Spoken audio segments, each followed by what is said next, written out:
All right, welcome back. Welcome back. I've been picking my face so much.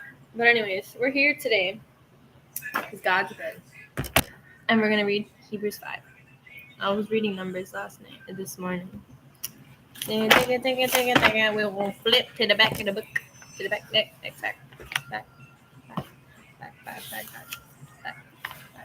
This is one way that you can tell, no, just kidding. It's like, okay. Passing by Ephesians, and then bam, we're here. After I said that correctly. I know it's Hebrews 5 because, 4 weeks ago we did 4. It's not funny. Wow, and it was the promise of rest that we last read. Now we're going to talk about, a little prayer.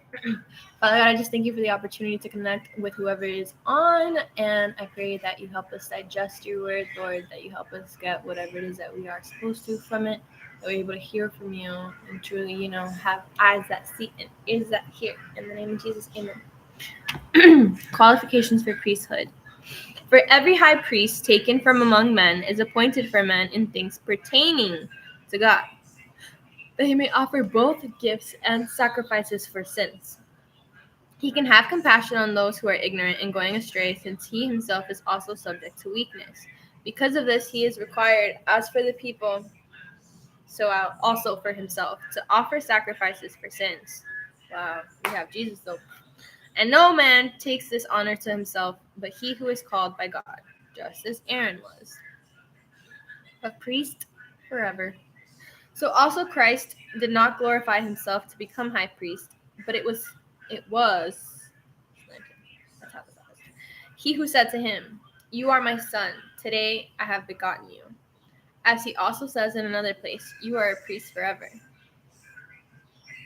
I already read the commentary for before, I guess. It's talking about how sheath is not part of the armor. Jesus was tempted, right? I was talking about this with my mom and sister. Alright. So moving on to verse 7. According to the order of Melchizedek. Shout out to little kid movies that taught me these names. And my mom and my dad. Who in the days of his flesh, when he had offered up prayers and supplications with vehement cries and tears to him, who was able to save him from death, and was heard because of his godly fear, though he was a son, yet he learned obedience by the things which he suffered. And having been perfected, he became the author of eternal salvation to all who obey him. Called by God as high priest, according to the order of Melchizedek.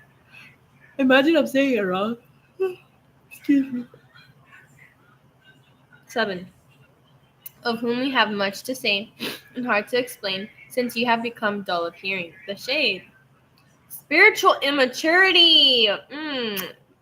For though by this time you ought to be teachers, you need someone to teach you again the first principles of the oracles of God, and you have come to need milk and not solid food. For everyone who partakes only of milk is unskilled in the word of righteousness, for he is a babe. But solid food belongs to those who are full of age, that is, those who by reason of use have their senses exercised to discern both good and evil. Wow, that's good. That is good. That's so funny. Wow.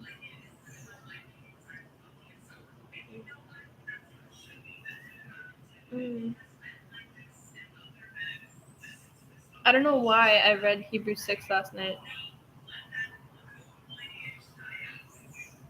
I'm just processing, man.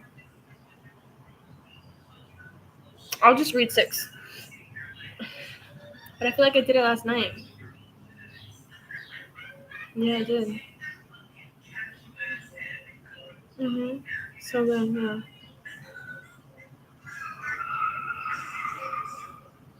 yeah. Yeah, I did. I literally read this last night because I was like, oh, on verse 20 for 6.